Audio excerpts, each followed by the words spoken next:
Hi, I'm Paul Torgerson. It's Tuesday, November 20th, 2018, and this is a look at the information security news from overnight.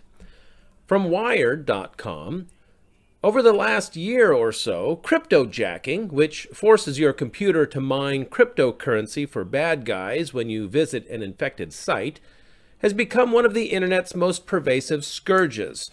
It's shown up everywhere, even inside critical infrastructure. But its practitioners appear to have recently hit a new low, compromising the website of Make-A-Wish, the venerable charity that offers uplifting experiences for children with serious or terminal illnesses. They build some of that platform in Drupal and were infected with a Drupalgeddon 2 bug. It's since been removed and remedied with no donor information being compromised. But Make-A-Wish? Really? Bad guys? Yeah.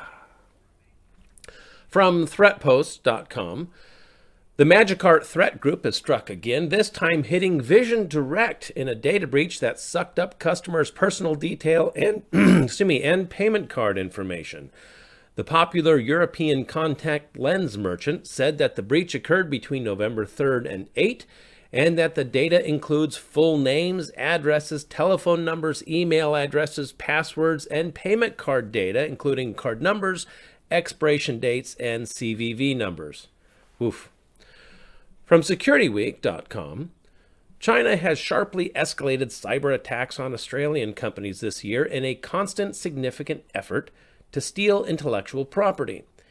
The investigation by Fairfax Media and commercial broadcaster Channel 9 comes just days after U.S. President Mike Pence accused Beijing at the APEC summit of widespread intellectual property theft. The report said China's Ministry of State Security was responsible for Operation Cloudhopper, a wave of attacks it said were detected by Canberra and its partners in the Five Eyes Intelligence Alliance, US, Britain, Canada, New Zealand. An unnamed senior Australian government official told Fairfax the activity was a constant, significant effort to steal our intellectual property, while other officials expressed frustration that firms and universities were not tightening their security. Cyber experts echoed the government sources, with CrowdStrike saying they noticed a significant increase in attacks in the first 6 months of this year. From BBC.com, hackers have deleted more than 6,500 sites being held on a popular dark web server. Called Daniel's Hosting, the site was sitting on the hidden Tor network, and many people used it to host pages they did not want to publish on the wider web. A message put on the welcome page of the web companion to the site said that no backups were kept of the pages it hosted, but that the site should be back in service in December. Also, that there is no way to recover from this breach. All data is gone. Couldn't happen to a nicer guy. And last up today, back to ThreatPost. Olympic Destroyer, the wiper malware that briefly disrupted the Winter Olympic Games in South Korea earlier this year, appears to be back with a new first-stage dropper variant. It contains a few significant changes that indicate an evolution for the APT group behind it. Despite its name, Olympic Destroyer has targeted victims beyond the Games since February. In all of those cases, the APT group behind the malware typically uses spear phishing emails with attached documents containing malicious macros as its initial threat vector.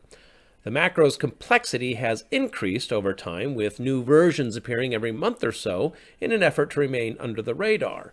In October, however, something changed. New features arrived like anti-analysis and delayed execution, which were only used by the second-stage wiper payload in the past. You can see the full details on ThreatPost. And that is all I have for you today. Have a great rest of your day. And until tomorrow, be safe out there.